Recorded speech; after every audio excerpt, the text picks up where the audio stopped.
Hello, welcome back to Studio 1137. My name is Charlie Hagan, here with a different co-host. This is Maya Daly. And we are going to talk about a lot of the similar things that Jack and I talk about. Music, movies, film, culture, all that good stuff. What have you seen recently?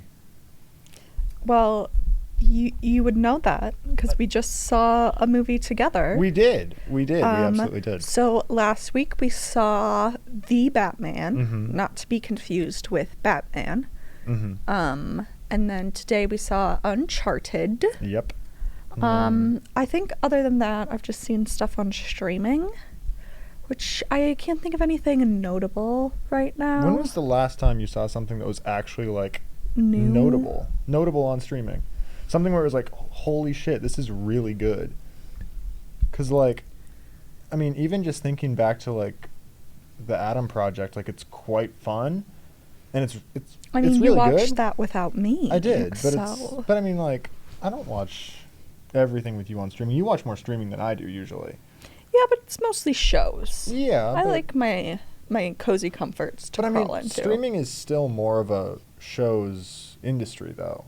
Like, Netflix doesn't make great films on a majority basis. They have a bunch of gems in there, but like a lot of films on streaming services tend to get sort of swept under the rug a little bit in terms of quality. Like, it just sort of lacks that Sure. prestige. Whereas, like, a Euphoria or a Peacemaker or something like that. Well, Peacemaker's streaming exclusive, but HBO, has been more of a streaming company for a while. Mhm. So, like, when was the last time you saw something on streaming that was really good that, like, wasn't available in a different medium? I have no idea. Because you say that, but I thought, like, Euphoria was streaming exclusive as well. So I guess I just I don't could be know wrong. what's considered what or what's on TV because I don't have access Fair. to that sort of thing. Yeah. I mean, I think Euphoria might be... I mean, okay, so HBO is still a channel, and, like, Game of Thrones, when it was on TV, it was still airing, like, every week on TV at this certain time. Sure. And it was an event. It could be like that. I mean, when But- I've watched... Sorry. No, you're good. When I've watched episodes of Euphoria, it doesn't seem like there's like a commercial break sort of thing That's built a good in point. there, which I know Game of Thrones definitely had. I don't know if they did, though, because maybe they...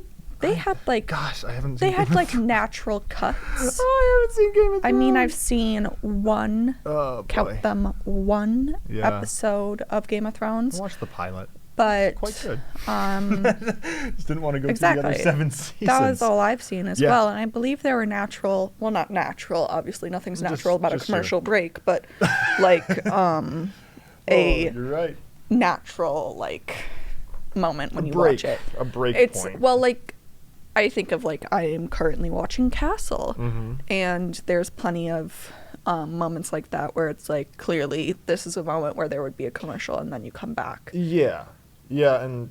I Not mean, in the way shows used to be, like where they'd bring you back and take you back a few seconds before the commercial. Isn't that always so weird? It's very jarring because it's like, okay, Yeah. I know, Yeah, when you... I was just here. Well, it's sort of funny, yeah, because, like, when you watch something with streaming, it takes away, like... And so much of the pacing of those older things that are based around, like, commercial television is based around that structure. And that's my favorite thing about streaming is that if you want to have an episode be 15 minutes because that's what the pace is, and you're a screenwriter or a director that has that level of reach where you can get the studio to be like, yeah, sure, we'll do that. Like, if you want it to be 15 minutes, yes. And if you want the next episode to be 54 minutes, absolutely. But I think that's a big detriment of, like, a lot of things, especially around what you're talking about with... Like the with time Castle right or- before Yeah. the shows right before streaming, you see kind of like I think of like SVU or Psych or Castle or any of these examples Yeah. of like crime shows, because that's just more my valley. They have different title cards or Yes. like what are those called where they show all the characters, like title cards but with like the people in them. opening? Yeah, Like a theme opening, song like their almost? theme part, like they'll have different lengths of them depending on how long their episode is. Oh, true. Yeah. So like to fill up more time or to take up less time if they have more story to tell. Mm-hmm. But all of the shows are max out 42 to 44 minutes is their sweet spot, their range. So you're getting that Yep. 16 to 18 minutes worth of commercials Which in is your absurd. hour-long show. Like, just think Or about that. That's Half-hour shows are normally 22, 23 minutes that's max. 30% of your time watching something is spent just being On advertised commercials. to. Yes. Well, it's how they fund themselves. Yeah, Like, absolutely. everybody's got to make money It's a somehow. business. So it's like, And absolutely, I'm never gonna dock any business for making an ethical thing to make money. It makes sense. Obviously, you have to advertise. Shows are expensive, and especially once you get along with, the industry in a certain way, like, I mean, for me, I think the point I was trying to make there is when I think about watching a show like Bones, where I've watched through it a couple times, like I sort of tend Yeah. to fall off the wagon around the same point, which is sort of what ended up happening with The Walking Dead. But like I've gone back and watched some of those older episodes, and there's just this. It's frustrating how after a certain point you find yourself getting, as a viewer, especially when you binge it. I don't think this happened so much when you would just watch them once a week and move Yeah. on with your life. But when you binge it, you get so much into the routine, almost on this deep intrinsic level, that like, oh, this is when the commercial break is coming up. This is, Sure. like just the way you structure it. Like you have the murder, you have the first meeting, and then you have some little twist. Or you have some witness or some suspect go to a commercial, or the show opens back up and they're being interrogated. Happens again. Yeah. There's another twist. Yeah, Another definitely. interrogation, and then it's just the way that it's structured is so similar. And even with something like The Walking Dead, where more episodes would sort of not follow the same Yeah. procedure and structure, like you would still just feel like we're getting to that point. they got to utilize the commercial breaks as if they're part of the show.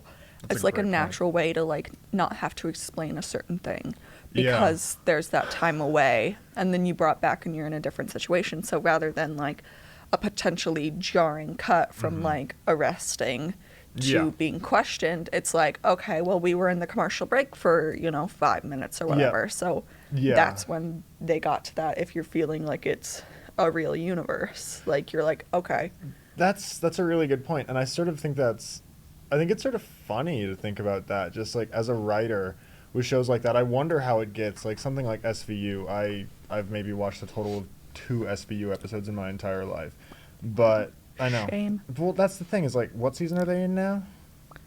SVU is as 19? old as me. I believe Really? they're entering their 22nd season. Yeah. Wow. SVU premiered Oh my 1999. Okay. Yeah. What are they doing in the show now? Like, what's the? The same sort of thing. It's the exact same thing. It's not as bad as Grey's Anatomy. I'll say that. I have harsh opinions about Grey's Anatomy because I was one of those people who, like, high school, I binged the whole thing up until, like, the point that was on TV, but, Yeah. sorry, you're typing really distracting No, I'm me. sorry. I looked up SVU to see how long it's been on. Just because I told you. No, I it's know on you- 23 and you seasons, were so right. it is, in And fact, as old as me. What I was more so curious about is how long the same writing staff has been on. Because it's like sure. with something like this, where the writing team is definitely, Yeah. they've been doing it for a while. I'd say that How has it changed? How do you evolve a show like this, where the entire concept is that people are just gonna I will watch say this to escape, and I they want it to haven't be- watched the last 5 seasons Did you because feel, I started watching it from the beginning. But like going back to the point I was in the middle of with Grey's Anatomy Yeah. is Sorry you about that. lose. No, you're fine. Throughout the years, you obviously lose actors due to their popularity, their personal lives, their whatever. And Grey's Anatomy has been on for a very long time. I believe almost as long. Like they have like 20 seasons or something. But you have lost, how many seasons is it? They're on 18 now. But you have lost so much of the main characters that even like the characters you introduce later in seasons that you're like, oh, these are main characters. Yeah.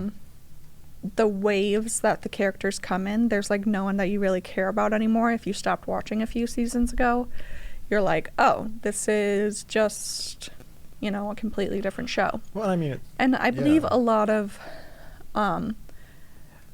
the difference I see between like a show like Grey's Anatomy and a show like SVU is the reality of it all.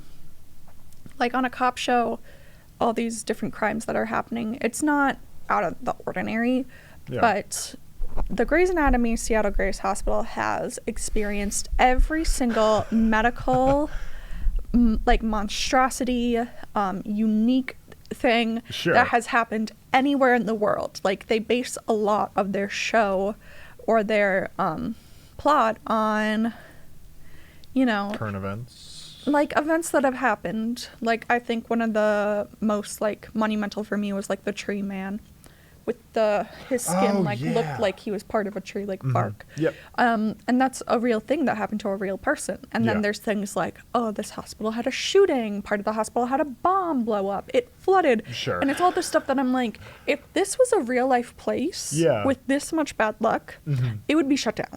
Yeah, absolutely. It's like, Yeah. okay, we're built on something that's like Yeah, just buried and just like completely bad, haunted. like Yeah. bad juju and all of that. Absolutely. Whereas with SVU, it's like the crimes are always different. I think the same thing with Castle. Like they always have different things happening, but it's like that's more realistic. Absolutely. That like, oh yeah, someone would come into this city, into this town, into this whatever, commit this crime, and then it's like obviously the cops have to do their job. Yeah. Like the procedural of a cop show is far more believable to me than a procedural of a healthcare show, because it's just highly Yeah. unrealistic that everyone who ever has something horribly going wrong with them would end up at this one hospital in this one city. Yeah, And then all these fair. terrorists who want to attack hospitals go to this one hospital in this one city. And it's just Come on. What are you very talking about? insane to me. Yeah. And so it lost its magic for me there. Sure. It's the same Yeah, sort of thing like I can see why. SVU has lost a lot of its main characters because they started off with a fairly older cast. We all know like Stabler and everything like that, and he's like back in the Law and Order world with his own show, but it's like Is yeah. it now like so they It have their own little started, like- universe, right? Because Well, the Law and Order like universe has always been a universe. Dick Wolf but now they have a new universe. show. Yeah, exactly. I Yeah. don't think Dick Wolf created all of Law and The Order, did he? DWCU, the Dick Wolf Cinematic Universe. Did he create all of the Law and Orders? I don't think so. You know, I'm gonna look up Dick Wolf because Dick Wolf is just an iconic name to make up a sex Oh, it crime absolutely show. is. Yeah, completely. Sounds like his adult film career came to a grinding halt, and he decided to go into American What did television he create? production. Law and Order. The producer, franchise. executive producer of the Law and Order franchise. So Wow. I guess, yeah. Law and Order. Yep, it's right there under his name. So how many do they have now? So they have SVU. I know of 3. What is the difference between Law and Order SVU? Law and Order is your basic like homicide crimes. Sure. Special Victims Unit is more sensitive. It's sex crimes, it's crimes against children. It's the special victims in that example is Yeah. more sensitive cases, so it's a more, I feel bad saying like heart-wrenching story, but it's a more It's a Then, like- juicier form of storytelling. yeah, because Yeah. like the thing like Castle, I've watched plenty of crime shows, as we all can tell from this conversation. I mean, I love But- talking about this stuff because, like, writing a show like this must be super interesting, especially for, like, I mean, he Yeah. must have pioneered this to a certain extent. Sure, I'm sure. I mean, Law and yeah. Order was one of the first like successful. When did it start? It started in the 90s. Yeah, Yeah. one of the first successful like written Mhm. cop shows, I Yeah. believe. Like at least from my knowledge. But sorry, I blanked for a moment there. No, you're good. One of the best like classic crime procedurals that sort of laid the groundwork for other things. Oh, the comparison with Castle and like Yes. Psych. We have these shows where like they're more comedic. Mhm. Like SVU isn't a light show. Euphoria is not a light show. Yeah. You have these shows. I know the pilot of Game of Thrones, and that is all. But like, that's not a show that you watch to feel good. You No. don't watch them to be like, oh yeah, this is so heartwarming. Like cop shows, you can feel good when they get the guy. Sure.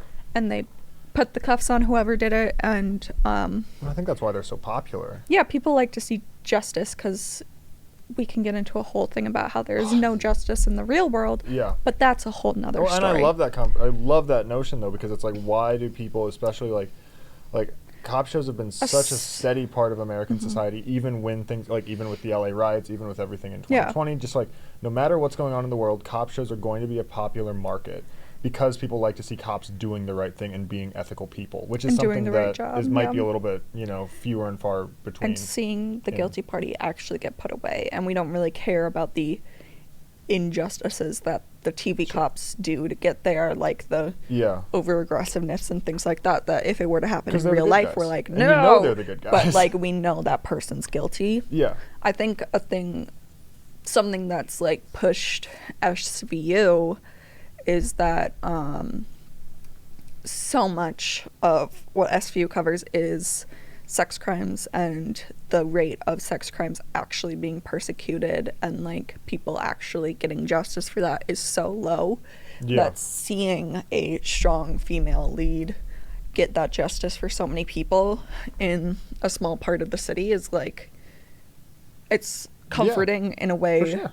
where it's also disturbing to watch and Yeah. hear about the things. For And the sure. same thing with like the crimes against children is so often like we see children be scarred by all of these things where it's like horrible. Yeah. And then when you have them like brought back home and you see like that moment of joy and stuff, The happy it's little comforting. montage. Absolutely. Yeah. And the thing is, like, I thought of this. I'm gonna cut in for like 1 second. I think there might be some value too in like how we as a society watch it, because it's like the episode's over, everything is all right pretty much all the time. Yeah. And you get to forget about it. There's no legal stuff, there's no media coverage of it, there's no polarity in that regard. Yeah. There's no Like, the conspiracy guilty theories. party's put away, it's over. So open Yeah. and closed, and it's so black and white. And I think also to a certain extent, we as a society, like I talk about this all the time in regards to like issues that I think might be present in the policing system, and it's that they're not part of the, like, an active part of the community for the good. Sure. And so it's like you see, I think in a lot of larger cities especially, is cops almost feel like they're brought in from like out of state, out of town, something like that. They don't have any personality. They're almost just like these, I was about to say, they're like these cops that just come in to do, to do whatever, to break down the door, so to speak. So being able to watch a show like Castle or Bones or whatever, where not only are they ethical, but they're layered, and they actually like they're not always great people, they don't always make the right decisions, but their heart always seems to be in the right place. I think there's also just there's something about that where just naturally through storytelling you're able to gain a greater appreciation for somebody because you're able to see a greater part of the story. Like, Like you mean like the main characters? yeah, definitely. It's like I don't walk into Target and see somebody behind the counter and connect with them on a deep level because of their life story, because you don't see that in the real world. Sure. But sure. being able to watch a show where time is devoted to that, especially if it's a long-running show, like you feel more connected to Yeah. a lot of the The main characters characters. on SVU than you would to probably a lot of people in the real world, Yeah. just because you Yeah. spent that much time with them. Yeah. And there's exactly. something really sort of human and cool and real about that, but it's also sort of odd. Yeah. And I think there's like distinctive camps when it comes to procedurals. Like you mentioned Bones and Castle and Psych. The I'm three throwing that I in there. mentioned. Psych is a great one.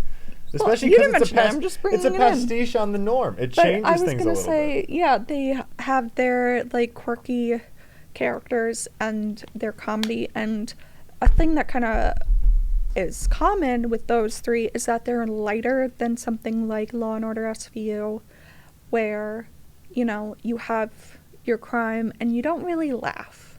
There's nothing No. really funny. Like you have your occasional iced tea quip, but you Or- don't really laugh. But That's a good point. you go into Castle and you have a writer who's like joined the cops and like doing their comedy, and there's bromance and there's romance and there's all this stuff Yeah. where it's like it's a lighter thing to watch. Yeah. But then And you have Psych where the entire thing is a farce pretty much. well, I was gonna say there's in those shows like Bones, Castle, Psych, is you have their normal procedure with their comedy, but then all of these shows tend to have a dark episode, like a season finale, where they have like, it's normally like a strung out, like a chain event. Like a two-parter or Yeah, something, like a yeah. season finale. Yeah, like Yeah. multiple, like I think about the Yin Yang crimes on Psych. I think about Palant from Bones. I think about Beckett's mom's murderer on Castle. Like things that are common threads that keep coming back, that show those dark episodes, Yeah. that show that grittier side to kind of keep you rooted in the reality that like murder's not always funny just because someone's found in like a pigsty in Bones. Yeah.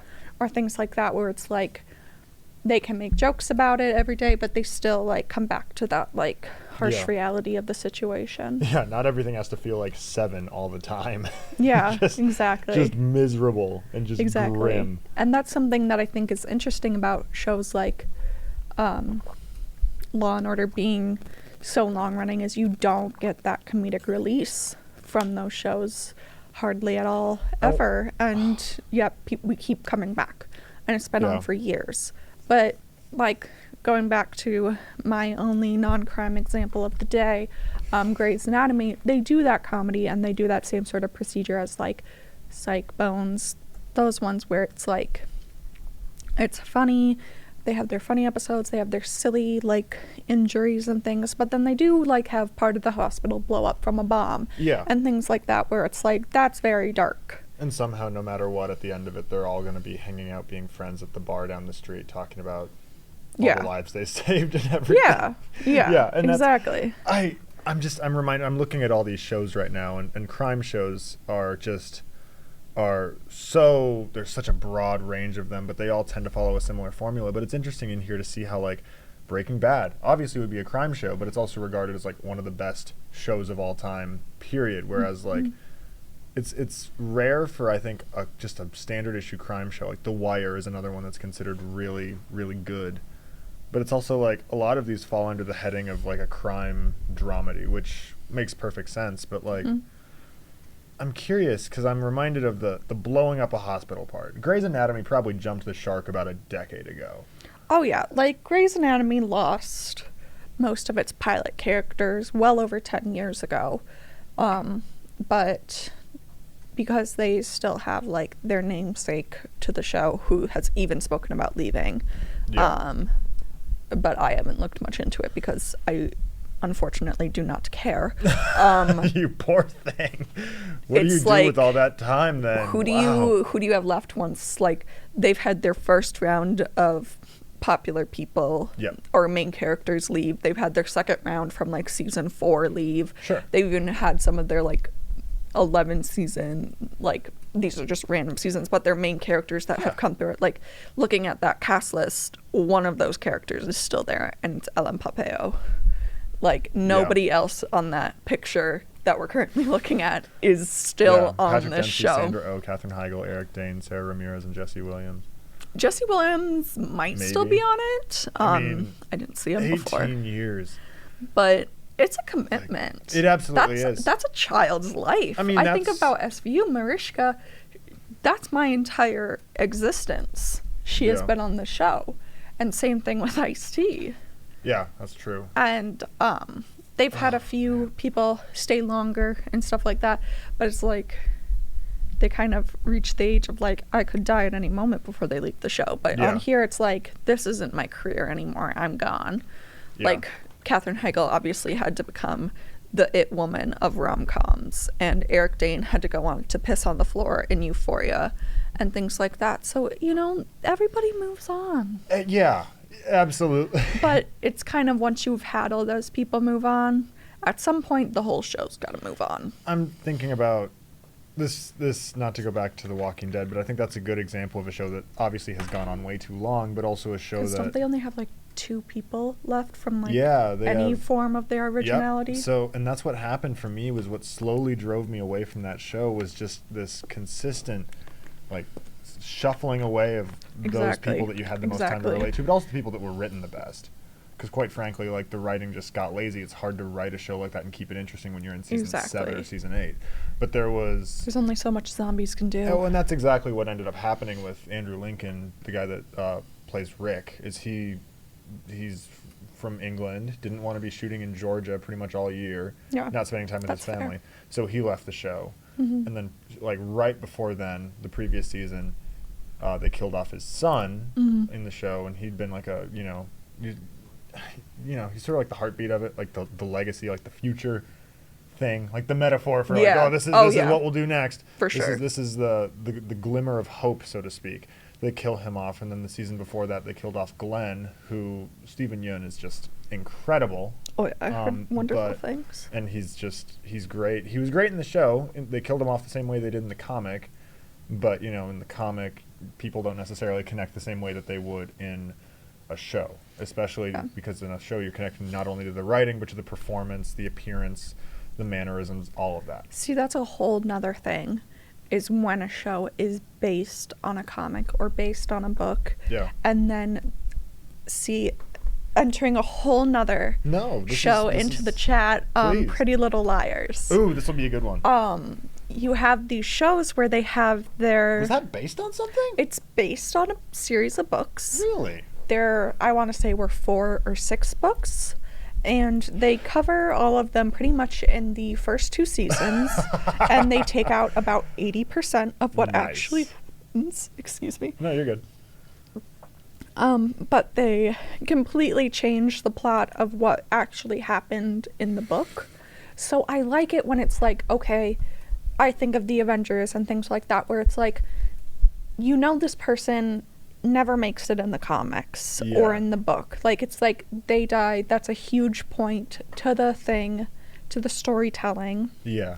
And then in the movie and in the show, you grow to love a character and you don't want it to happen, but it's the same sort of thing where it's like, it kind of has to happen. Absolutely. Because it's like, this is how we build the rest of our show and the rest of our characters. But there's things like Grey's Anatomy where it's like, you lose these characters because they want out of their contracts, i.e. Patrick Yeah. Dempsey, and they want to move on with their lives or spend times with their family, like your pal from The Walking Dead. My close and personal friend. Yeah, your bestie. Yep. Snapchat Streak. Absolutely. But you see the people who like move on with their lives. Mhm. But when they move on so quickly, and you don't really have the time to get to know these new characters who were brought on to replace them, Yeah. it feels really dishonest to your fans and to your people, because it's like, oh yeah. you brought on this character to replace this major character who we've had for 4 seasons, and we get 3 episodes with them before our 4-season pal is gone. Mhm. And it's like, I know nothing about this character. I do not care about them. Yeah.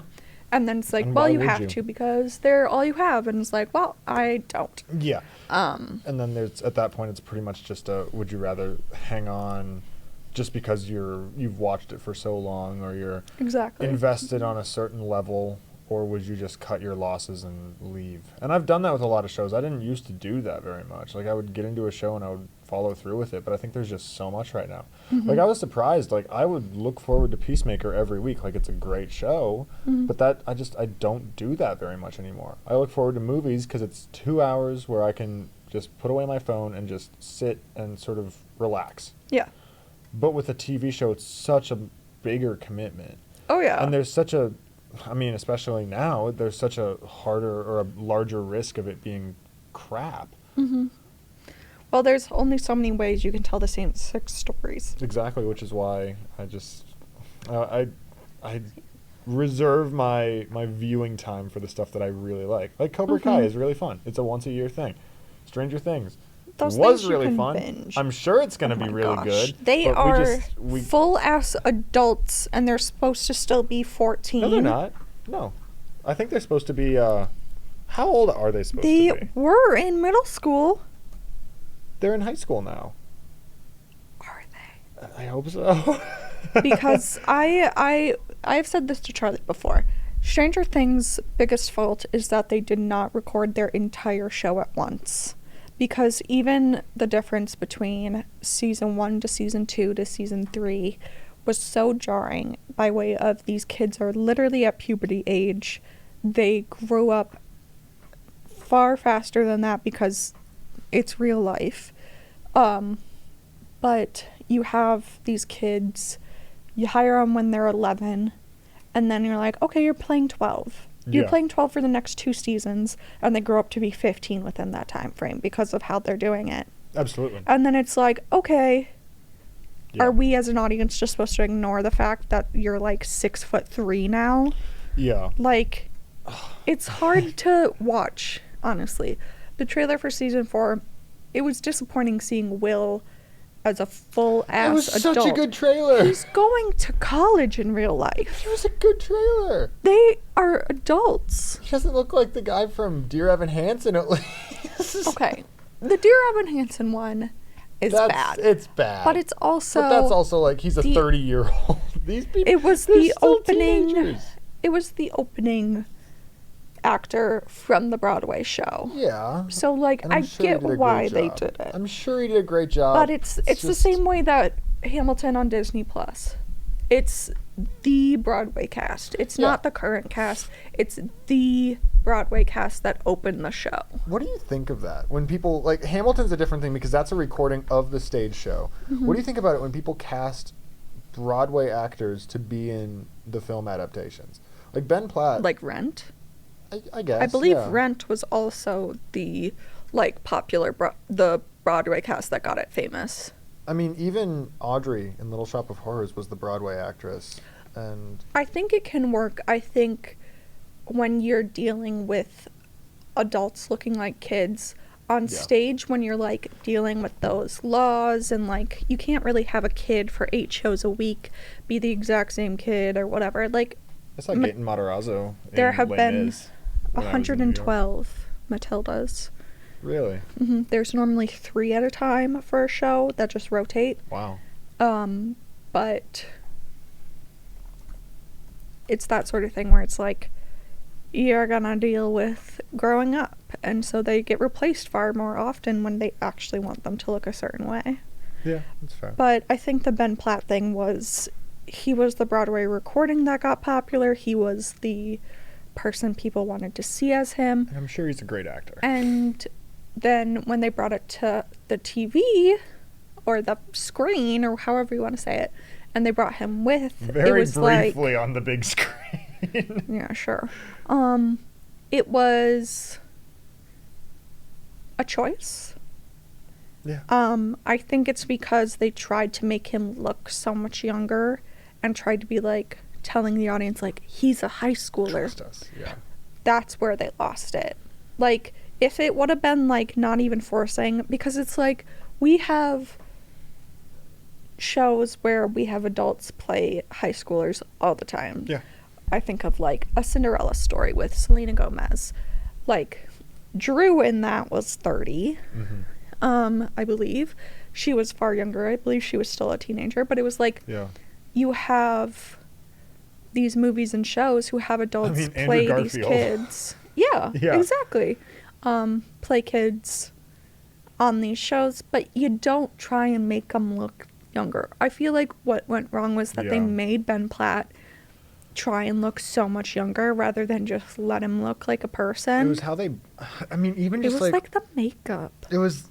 Well, they deep faked it eventually because what ended up Yeah. happening was People got angry. people got mad and then they overcorrected it, and instead of just being like, "Well, this is the movie we got," Yeah. they got really like, "Ugh," and then tried to fix it and didn't do a good Yeah. job at it. It's I think the makeup they tried to use to make him look so much younger was far worse than just making all of your characters who are supposed to be in high school around the same age Yeah. as the actor himself. I mean, yeah. Because they could have just made everybody 26 and we would have been like, they all look the same. Like I think Pretty Little Liars, going back to that, all of those ladies were well into their 20s and still playing high schoolers besides Alison DeLaurentis. I can't remember the actress's name right now. Sasha was like 12 playing a 14-year-old, sure. but like Troyan was like 22, and Yeah. it's like there's a 10-year difference there. Sure. But you have adults playing kids, but you make it the norm. Mhm. Like, I feel like so many of the shows when we were growing up as teenagers were, like, I think of Teen Wolf, I think of Pretty Little Liars. Like, Yep. they were adults playing kids, and we didn't really care Yeah. that they didn't look like us. And now they're doing such a bang-up job of trying to make all these high schoolers actual high school age. Mhm. Yeah. Such as Cobra Kai, where you can see, like, actual kids Which is funny in these because, people. I mean, Cobra Kai, they started shooting that in probably 2016 or 2017. I think the first episodes came out 2018. So all those people have aged 4 years. Oh, yeah. But, I mean, I also think it works for that show because that's like a really physical show. So it's like if people are getting older and looking more like masculine or toned or however you would put it, like that fits with the subject matter especially. But like something with the Stranger Things, like Stranger Things was really great because it was one of those shows that really was like, okay, we're gonna focus on nerds and just these weird looking kids, none of whom are conventionally like, you know, traditionally attractive or whatever, you know, in a Hollywood sense. And here they all are, adults, like really popular, and they have set a trend. Like, how many people do you see on social media looking like some Walmart version of Finn Wolfhard? Yeah. And it's because they've become such a part of the zeitgeist. Well, he's also in a band. He is. But I was going to make a point, and the major difference I see between a Cobra Kai and a Stranger Things is it's high school versus middle school. That's a great point. Because middle school is a very distinctive, awkward look Yeah. that they had in their grasps for season 1 of Stranger Things, that when you cast a 14-year-old to play a 14-year-old for Cobra Kai, Yeah. and then they're 18 playing 16, there's not so much of a difference there. High school, you don't change as much as middle school, Yeah. I'd say. Because middle school, you're going from, like, being a 4-foot, like, 10-year-old to being, like, 5'6" in the manner of 2 years. Like, your biggest growth is that puberty age. Definitely. And so I think that's where they missed the mark, is that you took these kids right at that age and you filmed it season by season, waiting for your renewal while you had this whole plan for your show. When you got your renewal, it was like, okay, you're pretty much set up to do whatever you want because Yeah. everyone loved it. And rather than jumping on that and filming the rest of it while they at least look a little bit closer to their age, you space it out. And now it's been like 8 years. I mean, spacing it out, there's nothing wrong with spacing it out because you need to... You can space out the release, but spacing out the recording, like, if you know your story, I get spacing out the special effects of it for maybe technology to grow, but your characters are aging so quickly Yeah. that if you're wanting your story to be within a year and a half from the beginning to the very end, you need to record that faster. Well, and I'm sort of curious why that doesn't happen more because just after being on productions, like productions are really hard and really strenuous, especially for showrunners. And it's insane enough when people shoot like a 2-parter back to back. Like Infinity War and Endgame were shot at the same time. All 3 Lord of the Rings movies were shot at the same time. That is insane to think about, yeah. just that level of Commitment. yeah, for such But- a long period of time. But I absolutely get it for a show. Yeah, no, absolutely. Another thing with that is you take these kids that this is their first role, most of them, and you launch them into careers, and now you're trying to coordinate Oh, yeah. 5 major celebrities now, Completely. schedules. Yeah. So it's like you bit yourself in the foot. Because now Absolutely. it's like, You're a victim of your own success. yeah, you've decided to wait on filming your seasons, but now it's like, okay, they're Yeah. filming 7 different movies, all of them. You gotta find a spot for it within there. Yep. It's the same sort of thing where it's like, if you film it all at once, it's out of the way. Completely. Yeah, and I think another big part of this conversation that we were both conveniently avoiding is if it wasn't for COVID, Stranger Things would have already been out by now. Season 5 would probably be coming out this believe year. that. I do. I do. Believe that.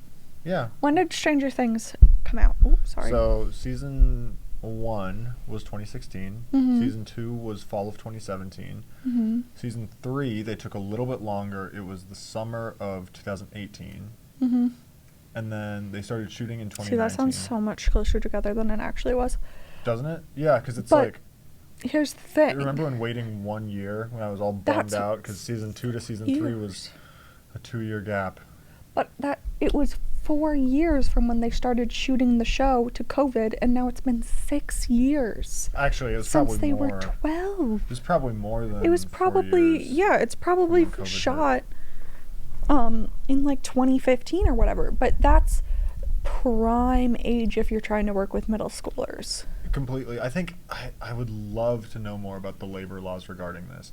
Maybe, I'm sure that after the first season, Netflix would have done whatever. I doubt they would be willing to greenlit another 4 seasons on top of it. I Like, don't right out of think the gate. so. I think you would have to be like, If they would have been able to pitch their idea like, this is our 5-season arc, mhm. this is how long it's going to be, this is what it's going to cover, this is what it's going to be like. Stranger Things was a worldwide should phenomenon. ask Carl about this. I really should. Who's Carl? Carl Gajdusek? I've told you about Carl Gajdusek. He wrote The Kingsman and was the showrunner of yes, season yes, 1 of yes. Stranger Things. But it's like, he would have an answer. even He if would it have an doesn't, answer. He worked on it. it's not even like if they had an sorry. It's not even if they got approved by Netflix. Like, someone else would have finished the show. Yeah. I think of like, what are some of those shows where it's like, oh, Brooklyn Nine-Nine. Cobra Kai, even. It was on YouTube. It was a YouTube Red show. Yeah, but it got Brooklyn picked up. Nine-Nine was NBC? Brooklyn Nine-Nine was on 3 channels by the end of it. That's wild. It was owned by 3 different companies by the end of it. And it's like, if it's popular and people want to see it, if you're not willing to pay for it, someone else is. Fair. Because if there's money to be made, someone's going to make it. Arrested Development. That dumpster fire of a... God. That was- That's another example of you bit yourself in your own foot with your own success. Yeah, I mean... You're a victim of your own success, or whatever just- you called it yeah, earlier. victim of your own success. And because those first 3 seasons are some of the best comedy television ever, period. Like, hands down. And now Michael Cera is Yeah, what's his a vibe now? love What's he doing? interest of Amy Schumer in Life and Beth, which looks horrendous. Does but it? I don't like Amy Schumer. Amy Schumer's not very easy to like in most roles. I would love to see her do I something think- where I have to take her seriously. I think She's playing her it's shticks too much. yeah, she's so like self-sabotaging, where it's like I can't really. It's such a woe is me, and like I just can't handle it. You know that Melissa McCarthy character that she plays in a lot of her lower brow things where it's just the like, oh, I'm fat and sort of quirky and my Sure. entire personality is that Bridesmaids and things like that. Yeah. Oh, a lot of those Paul Feig comedies, The Ghostbusters, Heat. Spy, The Heat, and Bridesmaids are all Paul Feig Jesus directing. Christ. I will say though, Spy is one of my favorite comedies. Spy was really good. of all time. It is so But sharp. yeah, it's very much so. It's Dwayne The Rock Johnson in a tan shirt. It's Yeah. the most like white bread character that this person could play just for a check. Mhm. And it's boring. Yeah, it absolutely Like, there's is. no depth. You're not No. going to win any awards. Well, and she was nominated for an Academy Award for "Can You Ever Forgive Me?" when she was, I can't remember what she was. She was an author that was like plagiarizing, and she got an Academy Award Yeah, nomination for yeah. it. And she's a great actress when she has to. I saw her in St. Vincent with Bill Murray, and she's wonderful. Mhm. And that's the same thing that you see with like, I mean, that's the same thing you see with Adam Sandler. Like that's almost it's definitely become a meme at this point because he's so good in Uncut Gems and Punch Uncut Drunk Love. Gems. And it's just he's so talented that it just pisses you off that they don't always do that. And that's what Mhm. that's sort of what I got from Jenny Slate after watching her in I Want You Back. And Charlie Day also. Like not only I Want You Back, but there's this one scene at the very end of the latest season of Always Sunny where Charlie Day acts his heart out and he is so good. Mhm. And I mean, you know that show and you know that character, he doesn't necessarily get or need to get many opportunities to do that because his character is pretty much like the drugged out definitely like undiagnosed special needs guy that's just lovable to his core, but a complete idiot. And I mean, it's weird to see him act in a really painful good way. Like I take Jenny Slate a lot more seriously as a performer now for having seen her in that film with him. Yeah. And I take him a lot more seriously as a performer after watching him not only in that film but also in that 2-minute scene. It doesn't take much. I just feel like I haven't seen that from Amy Schumer, and maybe that's because I'm not looking hard enough. But I also feel like just maybe she has her shtick, and I feel like once people get in that groove, maybe they just get so comfortable and it's hard to move away from that. I feel like Becomes in part of your the identity, real your world, brand. in the non-celebrity world, all of us have our, 9 to 5s or whatever hours you may or may not work, and you're expected to constantly improve. You're expected to constantly raise the bar for yourself, and then when we go to these movies for our escape and we see... Hello? No, you're good. It's I think it's that little thingy up there. Oh, that was a freaky noise. So we're gonna have some broken lights here. Sorry, but, Rob. But we go to these movies to escape, and then we see our favorite actors or actresses or actores playing the exact same character and never being expected to improve. Like, no, I'm sorry, The Rock is not winning any awards for wearing a shirt and playing Jungle Cruise. Like, Tell me the last time you saw Ryan Reynolds do something different with his acting. exactly. It's like these people have their shtick, as we call it, Yeah. and they never change, and in one way it's comforting and we like seeing the same character over and over, but in another way it's very boring. I mean, even just Like today with Tom Holland. I was gonna say, you told me about the Batman, that Batman. Edward Cullen Mm-hmm. was just the Batman for 3 hours, and I think that's sad.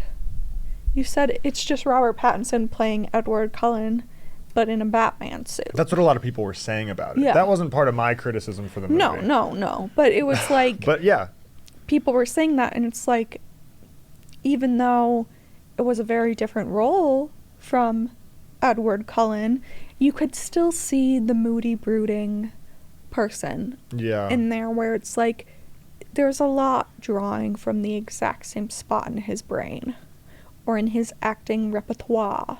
Yeah. Like, it's you're playing constantly the same person, that it's just kind of boring. Absolutely. And I mean, I've been seeing a lot of people not only coming to the defense of the Batman. It's not really a movie that needs to be defended. It's just it's a really great good movie. And I don't mind joking that it's Breaking Dawn Part 3. Like, No. I genuinely enjoy the it was- Twilight franchise. It's my childhood. It's something Yeah, that I have a soft is spot for it. comforting. But it's like, I mean, it's like I love I the Star Wars see- prequels. A lot of people Yeah. do. They're not great movies, but they're not expected to be. but it's like, I think of Kristen Stewart. I can't remember their pronouns. Are they still she? I don't know. We have I'm the internet sorry. in front of us. Kristen Stewart. You like Kristen Kristen Stewart Stewart in films. Kristen Stewart playing Bella is very different than Kristen Stewart playing Princess Diana. You don't see Bella in that portrayal. No. Yeah. She? Okay. Mhm. I never know, because I thought I heard differently. Like, I know Demi Lovato. Demi Lovato. Pronouns, My favorite pop star. Now we're just going down a whole nother rabbit hole. Yes. So, But Kristen Stewart. Kristen Stewart playing Princess Diana is nowhere near Bella Swan. But the Batman and Bruce Wayne is very similar to Edward Cullen. Even though Sure. this was like his moment that he was like, I'm getting away from that, like, definition of myself. And it's like, it didn't do what you wanted, because it's still a film with a dark filter on it the entire time. You're sulking, you're doing some more push-ups, but like people have taken multiple scenes from the Batman and compared them to multiple scenes of Twilight, where it's like this is the same scene. I mean, Such that's as not him. the- That's the cinematography and no, the no, not directing. the cinematography. What Oh, his just his character's performance? doing. Okay. That's like interesting. the car stopping scene at the funeral versus the car stopping scene in Forks High School parking lot. Like people are like, oh my god, it's the same scene. Like whether or not they're joking, Sure. it's very similar performances of I'm saving this person, I'm very serious about it. Yeah. And, you know, I get that's a far more serious project. I think he did a wonderful job. I'm not Yeah. trying to shit on him No. by any means. I think Robert Pattinson's a fantastic actor. I just Mhm. think it wasn't the. Got to see The Lighthouse. Yeah. I haven't seen The Lighthouse, and I'm sure The Lighthouse is nothing like Edward Cullen. No. But it's yeah. like, this was the one that a I lot of hope not. people were talking about being his moment to get away from that definition of himself. Absolutely. And it just wasn't. Yeah. And I mean, there's something. I mean, him and Harry Potter even is Yeah. so different. Yeah. And him in. Well, I'm trying to come up with a couple other things here. Him in Tenet Mhm. is very different. Haven't seen He that actually one. hasn't had. He had a lot of indie projects. As I'm looking at this, Mhm. he's really like cut his teeth on a lot of much But they smaller haven't projects. been. His thing is that they haven't been successful. Like, there was like Tenet wasn't super successful. It was. I mean, it was, but it also came out in the Like, middle the of COVID Batman because was Christopher his Nolan was thing like, we're that- doing it in theaters. That he jokingly said like, if this doesn't work out, I'm gonna have to switch to adult films. Yep.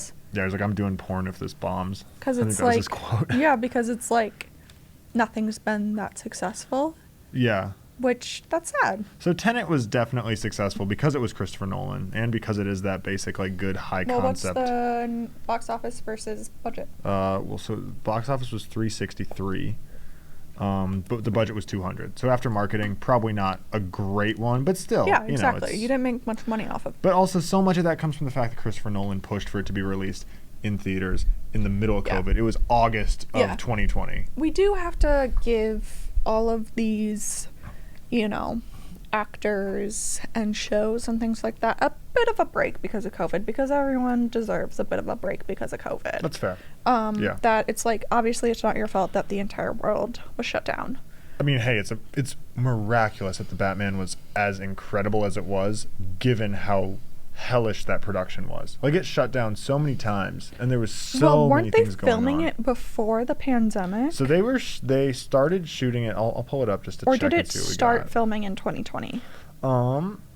Let's see what we got here. So, Pattinson was cast in May of 2019. Principal photography took place between January 2020 and March 2021. So, yes, I remember And then I they think had they did just reshoots started a filming few months it ago. in 2020, and it was like, that was like a story, like Yep. previously before COVID, right before COVID hit, it was like, they're filming this in London, like something like that. Yeah, And like, I remember seeing it, and then it was like shut down. absolutely. Yes. Yeah, and I mean, there's some. I think the Batman was fantastic, and I think that getting. Oh, it was I a think great I'm film. so excited to see how he evolves his performance. And I know I mentioned this to you. Are they doing more? They're doing 2 sequels planned and 2 spin-off television series in development for HBO. One of them being The Penguin, That's and too much. I mean, the 2 sequels, absolutely go for it. Like, make it Yes. a trilogy, as you should. I'm sick of the spin-offs. People, we do not care about your side characters. Peacemaker aside. I was gonna say, But don't you bring Peacemaker Peacemaker into comes this? from a failed Suicide Squad and then a successful-ish Suicide Squad and then a semi-successful show that you're the only person that I've heard talk about it. Peacemaker? Yeah, Oh, I yeah. mean, I'm not in the same Reddit circles as you, but it's no, like... it's not so much on Reddit. It's just that critically, it was very well received. Yes, exactly. But critically, critically, the Suicide Squad versus Suicide Squad weren't like the Suicide Squad did horribly at the box exactly office. So, like. So I just think of that where it's like, you failed twice. Here's our Here's- attempt at a spinoff, including one of the better comedic wrestlers of the world. John Cena. But he's not especially a huge draw. The thing that got me interested in Peacemaker at all, the thing that got me interested in the Suicide Squad at all, was James Gunn. Yes. Because I trust his Yes, writing. exactly. And that's exactly why I watched it and why I looked forward to it. And I got hooked because of that style. And I didn't get hooked because of many other things. And that's, I think, an important component about this is I'm just so interested to see where these things go. There's not going to be a sequel to the Suicide Squad right now. There's going to be a second season of Peacemaker. But, like, so many things that I've seen online have been talking about, oh, the transition for Robert Pattinson from vengeance to hope in the Batman was so powerful and so good.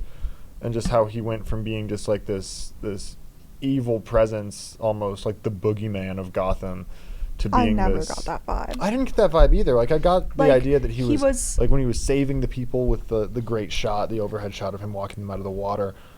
Like, yeah, that's hopeful, but I was never like, yes, this is my figure for hope. Like I've never taken I Batman never to was be like, this hopeful. is such a different path for his character. No. Because, like, the whole time you saw him saving people from bad situations and Yeah. bad guys being scared of him, how is him saving people and beating up bad guys any different? I don't see it. I don't get it either. But here's the thing. I have no doubt, based on the Batman film, that those spin-offs will be great. Yeah, they'll be I'm good. sure they'll look fantastic. All of this is gonna look really good. Yeah, exactly. Who Yeah. knows if it will actually be good. That's fair. But I have no doubt that it'll be fine. But we could do with just telling a new version of the same story. There's Mhm. only 6 stories to tell in the whole world. Yep. But we don't need to keep rebooting. We don't need to keep doing live action. We don't need to keep doing the exact same story. Yeah. We don't need a sequel. We don't need a reboot. Yeah. A requel. Just tell one really good self-contained movie. Let it sit. If it turns into something more, great. Yes. A version of this that I will admit I think did a decent job was simply because they followed the formula was Scream. Okay. I am so sorry if anyone actually listens to this podcast. We've been all over the place. Dude, Nathan listened to it yesterday. Shout out to Nathan, our numero uno listener. But Our first and are- only viewer. we are all over the place with these topics. Oh, yeah. But Scream, another movie that we saw together, Yeah. was, I think, we had seen all the previous Scream movies and they were just such a what's it called? Formula. Yeah. There's a formula to them and it works. And that's the point. And they did that same thing with the 2022 version. Yeah. Or 2021. 2022. Early 2022. That's what I thought. Yeah. Uh, I think, yeah. Version. Yeah, it was that it January. was like, it was good and it was comforting because they like poked fun at it. Mhm. Like that it's a reboot, sequel, Yeah. prequel. But I think because it just followed that formula and it wasn't trying to be something different, that it worked out. My issue is when we're like, oh, we're going to do a live action Lion King, but it's different. And it's like, no, it's not. Or like the The live Lion action King is the Mulan. Lion King. Whether it's Yeah. drawn or a human being, you're telling the same story. Yeah. We don't really care. Which is just Same a thing with Mary remake of Poppins. Hamlet. Mary Poppins Returns. Mhm. Mary Poppins is a classic children's film. Absolutely. And then we bring Mary Poppins Returns, and it's definitely just a cash I think grab. they're still doing a series off of that. They are, I Yeah. believe. But it's like, who actually cares? And then we've Nobody. had, you showed me last night, the 70s or 80s version of Batman. Oh yeah, the Tim Burton one. The Tim yeah. Burton Batman. And it's like, how many times have we seen this? How many times have we seen Scooby-Doo? Oh, I want one more good Scooby-Doo adaptation. You know that. I mean, I One good live-action Scooby-Doo movie. love all the Scooby-Doos because Yeah. they're children's shows and children's they're movies and they're great. comforting and like Also they- written by James Gunn. they're yeah, exactly. But they're fun and they do their thing, and of course things like the live actions for Disney are for children. But I also appreciate that they are still telling new stories, but it's like we don't need a live action Cinderella, Beauty and the Beast, Snow White. Belle. That's a repeat of Beauty and the Beast. Yeah. But like doing all these live actions, but then coming out with brand new stories to tell, such as I'm gonna throw it back all the way to Frozen, which was highly successful. Yeah. But it wasn't a remake of anything. It was a new princess story, and you can think all princess stories are the same. I don't really care. They're not made for you. They're made for children. But same thing with Encanto and Turning Red from Pixar. Like, these are new stories. Yeah. Like, Turning Red has some of the same vibes of Inside Out, as it's talking about emotions and how to handle them. Yep.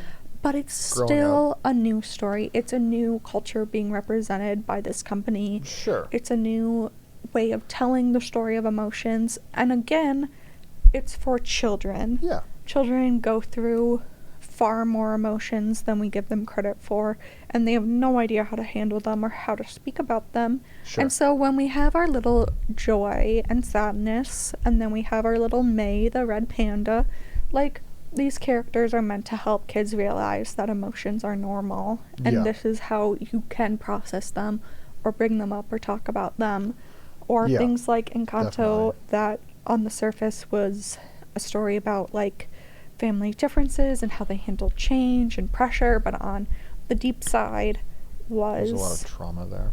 yeah, a commentary on generational trauma experienced in Latin communities. Yeah. And Or I mean, like any the family pressure. dynamic, really. But yeah. yeah, I mean, it was specific to the Colombian families and how, Yeah. you know, I mean, there's some subtext there that makes it specific, but it's written well enough where it can be. it can be Yeah, it's applicable to anybody. Like, yeah. you related to it. I related to it Yeah. on a certain level also, but Yeah. especially to Colombian families, especially because that representation in a Disney movie isn't as common. yes, the representation, but I more so mean like the pressures of like a matriarch or a patriarch being not your direct parent Mhm. in your household, but instead being the oldest generation that's there, and you Yeah. kind of have to answer to them more than you answer to, say, your parents, and you have to make your family image be a certain thing, or having your entire family live under one roof. That's not something that you or I as white people have experienced. Fair, at least not as societally prevalent. It's not so much a cornerstone of our culture. Exactly. So I think that was the important commentary Yeah, on it. For sure. But that was something for us to see. Mhm. But I'm going to say this one more time for the people in the back. It's for children.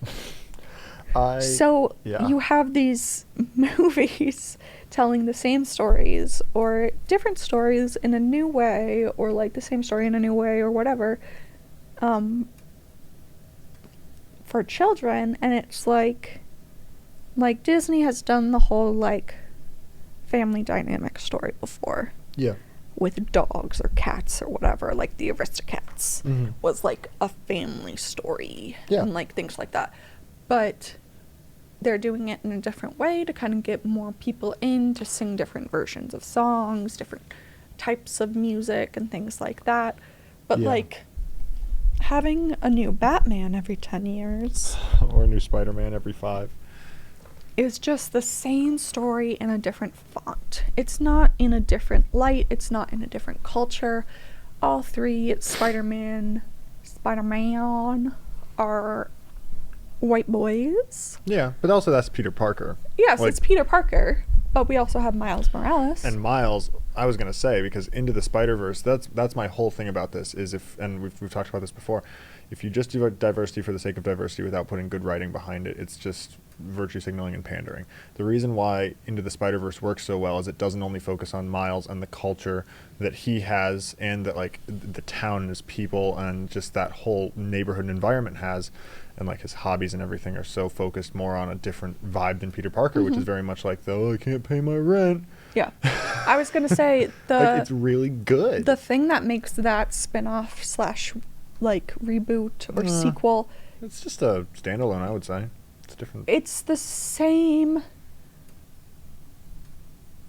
universe. He has Peter Parker Yeah. in that story. He has For sure. Spider-Man. It's the Spider-Man world. Yes. Yeah. The thing that makes that successful is it's the same Disney thing where it's a different princess, but a different light, a different culture, a different ethnicity.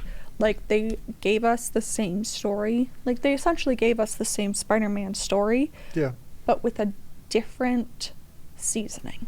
And it's a very good seasoning because like You the can make animation. chicken breast many different ways. I'm Yeah. so sorry. This is getting No, it's so okay. confusing. No, I get it. I think like I'm bringing chicken breast Okay. into it. But, like, you can make the same meal Yeah. every single day of your life, or you can differentiate the seasoning or the side or whatever, and then it's a different meal. yeah, and But when you're it like, could be even better. here's my cartoon meal versus my real meal, and they're the exact same thing, Mhm. that's a little boring. I mean, I will say that I think a lot of people out there think that Into the Spider-Verse is one of the, if not the best Spider-Man movie ever made, and that's because it does so many different things. Mhm. You have the soundtrack, you have the animation style, you have the characterization, which is animation really is good. beautiful. It's funny, Yeah. like genuinely funny, and it's emotional in a really genuine way.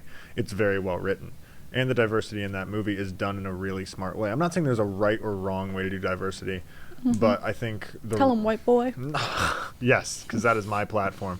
No, I think in regards to doing, I think there's definitely many wrong ways to do diversity when your entire goal is just to make money off of pandering to just you Well, know. it's the undeveloped characters. Yes, when it's like- your Netflix cliches. Yeah, I'm gonna throw it on back to one of the shows from the beginning of this podcast, Psych. Yeah. Psych has the presenting white male lead and his black best friend. Hmm. The thing that works with that version of diversity, I say presenting because James Rodriguez is Latino. Hmm. I almost said Latin. And I was like, he was not Latin. Maybe. But he is Latino. Okay. So technically, both of those main characters are men of color. But that's not how they're played, so we're not gonna... No. And it's not something that he really acknowledged in his own life until recently. Sure. I could go on and on about James Rodriguez. We're not going to. I mean, it's not like But- Emma Stone playing an Asian woman or anything like that. Or Scarlett Johansson. I was gonna say, yes, He was my two playing favorite Asian just actresses. a normal, dude. Yeah. Like, he was just a Yeah. white dude. It Yeah. didn't really matter.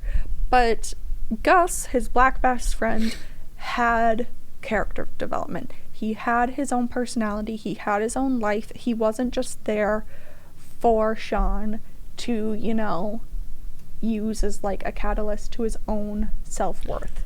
Sean's a very selfish character and a very, he's very much into his own world and his own stuff, and you're checking your email. I feel so disrespected. No, I'm not. I got a very weird email, so that's why I was curious about it. Okay. I thought I was like gonna get away with like. Murder? No, I thought I was gonna be getting a bunch of like shares of Costco stock or something. Anyway. No, it's just a scary email saying log in and we'll give you this important message, but I don't have the login information. Anyways, so James Roday Reed and We're Julia gonna Hill. cut that. Yeah, absolutely. Cut that. But the character of Gus is not there just to, make the white character, like, realize what their life worth is or, like, make Yeah. them feel better about themselves. He's his own character. Or just crack jokes. Yeah. He's his own character. He has his own life. At certain times, it can feel that way when, we're focusing more so on, like, what Sean, as the forefront character of the show, is doing. But it's not always like that. And it's Mhm. the same sort of thing where Gus can have his moments to shine as well. Yeah. But there are so many shows, like, where the black best friend, the gay best friend, whatever the diverse best friend is truly just there for the main character to use them as a catalyst to discover something about themselves. Sure. Find their own prejudices. I think of so. Happiest Season and Dan Levy's character. Oh boy. as Every the- single episode, Happiest Season gets brought up in some way. It's just. as the snappy gay best friend. But it's Dan Levy, and he's so good. He's the one It's good thing not about his that movie. fault. It's not his fault No, it's for not. taking a job. He's like, great. he didn't write it. I'm just saying, like, the writing in so many things where it's like, here's the best friend. Yeah. And it's just like, okay, so they're just a stereotype. Yeah. Like, even, for some reason, the only example popping up in my mind is Good Luck Charlie. Go with it. But both of the white siblings had a black best friend who had barely any character It's development. almost like Disney is scared of, or they were very scared. Well, like, they have shows of entirely, they have had and they currently have, and like shows of entirely like black casts. Like, I think of Raven or like Casey Undercover. Like, Cheaper by the dozen. Jesus Christ. But Oh, they man. have shows where they do prominate those black characters. But these two characters that I'm thinking of from Good Luck Charlie, like, Sure. you don't really know much about them. They're Yeah. just kind of used for those white characters to kind of like come to a realization about the issue they're going through. And that's a tragic use of I'm diversity not that into we've that. talked about. Where it's Yeah. like diversity for the sake of diversity isn't diversity. No. Because if you're just, you know, having all of your To meet a background quota. extras, yeah, be, you know, diversified just for the sake of having it be like, look, there's some color back there. When Back your there. main characters, Emphasis on back there, because, yeah. when your main characters It's ridiculous. are only fitting a certain basic white straight quota, Yep. it's not true diversity. No, not at all. I think of back to Encanto. Encanto is really our first Latino, Latina, Latinx, I don't know how you say it, version of a princess. She's not a princess. but you're right. I'm talking about females. I didn't know what you were going to say, but I was just thinking Coco. Okay, I have not seen Coco. That'd be good. But like, it's the first step towards that, like, princess of color for that shade of color. You Sure. get your Jasmine, you get your Pocahontas, you get your Moana, you have your Mirabelle. That's it. But the Yeah. list of white ones goes on and on and on. But that's not my point. But it's like they're giving that diversity, they're telling this story, they're using Spanish in the movie, and it's for that diversity. It's not just diversity for the sake of diversity where it's like, oh yeah, here's this one family, like, blah blah blah blah blah, we don't give a crap about their culture or like anything that makes this group of people unique. Yeah. We're just using them so we can be like, look, they're colorful, we did it, Yeah. you know. And it's the sort of thing where Turning Red, another example really of their should recent see. ones, I don't believe it's out yet. It is, I think. It wasn't on the showtimes for the theater. Ready for a good little bit of Disney trivia? Um, The last 3 Pixar movies haven't come out in theaters because Bob Chapek doesn't like to give Pixar movies theatrical releases, apparently. Maybe because they don't make as much money off of them. So Turning Red here's is on the Disney thing. Plus. But Turning Red was a poster at the movie theater that said in theaters. Because it was. March It was 2022. originally going to be in theaters. Let's look this up because Anyway, no, because I'm going to make my curious. point while you look this Please up. do. So, like, it's a show that March Watch 11th. now. It's out. Yeah. March 11th was like Yeah. 4 days so it ago. got pulled. So it was going to be in theaters, but then they moved it to Disney Plus. I have many things I could say Yeah. about Mark Paycheck. Wait, There aren't many great things to is say his about name this Mark? situation. Bob. Bob Paycheck. I don't know why I came up with Mark.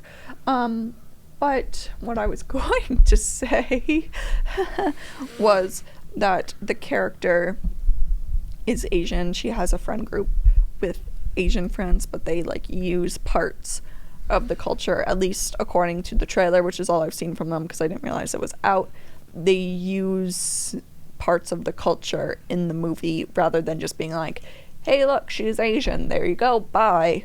Yeah. Like, there are also aspects of the race of the culture that give something to the story Sure. rather than just is there for window dressing. Well, and I mean, like, it was directed by, as I can remember, the same gal that directed Bao, B-A-O, that short. The short? Yeah. Ugh. love that Which is short. great, and also that's another one of those I stories love that isn't just a dumplings. story of diversity; it's a story of a culture, and Yeah. a story of exploring an element of a culture, be it societally or just culturally.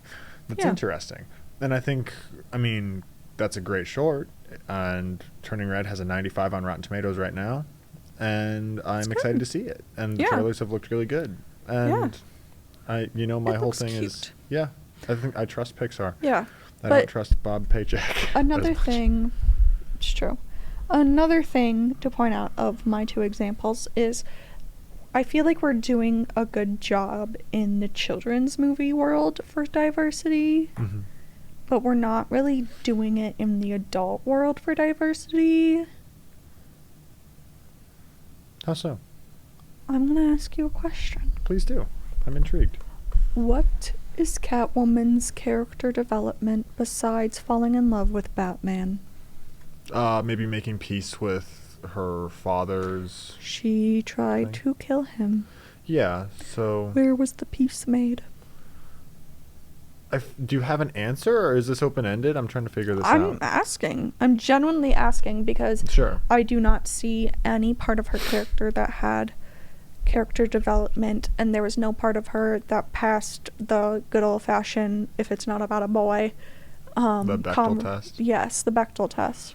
Like, she was this strong, independent woman. Okay. She gets hooked up with Batman, and Yep. then all of a sudden she's there saving his ass, and all she does is care about him, and then she just wants him to come with her, and it's Yeah. none of it Because is they're both brooding and actual mysterious and development effed up people. for her character.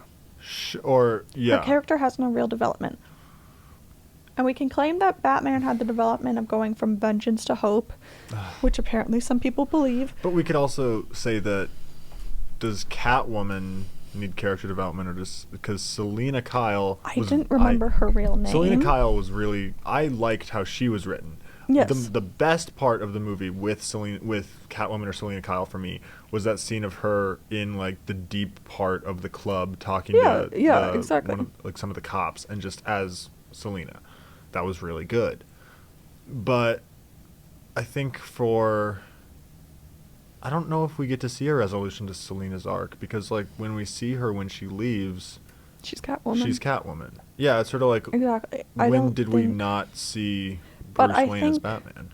Just emotionally. I think an important point to that is that we didn't really need to see her outside of her mask because Batman always knew she was both. Yeah, So it's not the same as Bruce Wayne versus Batman because that's fair. she only knew him as Batman. She has Yep. no idea anything about Bruce Wayne. Yeah, so she can. So her development encapsulates both. Yeah. And that's the scene with the party, like the underground party that you were Yeah. talking about, is fairly early on. It is. And then afterwards, it's kind of like she's nothing special. She just kind of is there It's- to be Batman's pussy. It's what got me on. Nice. It's what got me on her side, and then it pretty much just goes on autopilot from there. Mm-hmm. And I think there's a lot more you can do with the character. And I mean, okay, so maybe are these characters supposed to be static though? Is Batman as a character supposed to develop, or is it Bruce Wayne who's developing as a character? Is Selena Kyle supposed to... Selena Kyle may be supposed to improve or change or grow, but should Catwoman evolve with that? I think that's a different conversation, that maybe Mhm. it's too early to tell. Mm-hmm. It's like, how do I adaptations mostly- change? Like, how is Tom Holland's Spider-Man different when we see him after everything in Infinity War and Endgame? He's really not that much different. And I think that's because we like to think of these characters as just, like, that's who they are. We want to tune in, going back to that procedural thing. When we see one of these superhero movies, we want to, with maybe a slight deviation from something, most of the time we want to just sort of see them play the same character. And we got to see that change a little bit with like Tony Stark, or maybe even like Captain America a little bit, especially with Tony. Because I was gonna say Captain America, He's- like he's especially if pretty you look static. at like Civil War, like things changed. yeah, and that's what I was thinking about with Robert Downey Jr. is Tony Stark changes so much over the course of that, and maybe that's just because there are more movies to do it, but also maybe it's just an easier character to write change and growth for. But I don't necessarily think you should make that decision just because of how I easy think or hard all it is of to the write it. main Avengers Hawkeye and Black Widow excluded because neither of them have notable anything in any of these films, quite frankly.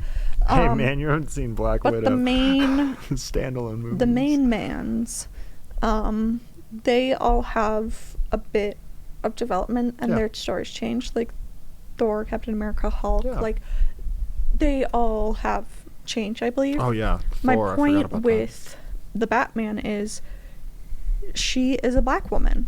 that. Yeah. She is a character of color. Mm-hmm. And she is a love interest at the end of the day. Yeah. At the end of the day, she is a sidekick love interest with no personal story. Yep. We lose her fire with her friend nearly immediately. Yeah. We lose the Spitfire of her in the club nearly immediately. I absolutely agree. She's just A love a interest. who love kicks ass. interest, Yeah. which is sad Yeah. for one, but it's also diversity for the sake of diversity. You have Yes. this woman, you have this black woman. Mm-hmm. Nothing is done for her character. Yeah. Yeah. You don't see. Yeah. You see maybe a growth in. I was gonna say a growth in independence, but the whole point of the But character she's is to be not. independent. And by the end of the movie, And I'd say she's she's more more dependent on his dependent. emotions than. And, if, she's she begging decides him to come with her. Well, not begging, but like, I get what you're saying. you know what I Yeah, mean? Like, I she's like, absolutely we should do this together. And it's like, Yeah. you were fine by yourself. Mm-hmm. But No, I agree. yeah, that's just my vibe. I think there's a lot more conversations we can have about the Batman and Turning Red, and especially diversity in media, because clearly we are the two most qualified people to talk about Obviously. that. But I think for now we're probably going to wrap it up, because this looking has at the been time, very it's been long. 80 minutes of this. So Of us talking about a lot of everything. so many things. Which I really like. I always like that going into this, and it's just having a good conversation, and hopefully that's what it comes off as to people listening to it also. So, no matter what, I've been Charlie Hagen. I have been Charlie Hagen's host. Wow. No. I have Hostile been- takeover, I guess. I have been Maya Daly. Thank you for tuning into Studio 1137 today. We'll have more episodes coming to you 1137. soon with more hosts. I know in a couple weeks we'll have Nathan on, and then a little bit earlier than that there Our will be uno more with numero Jack. Yes, listener. the one and only, the breadwinner, Shout the out. ad revenue person. But Yo, thank you very much, and have a great rest of your day. Adios. Adios.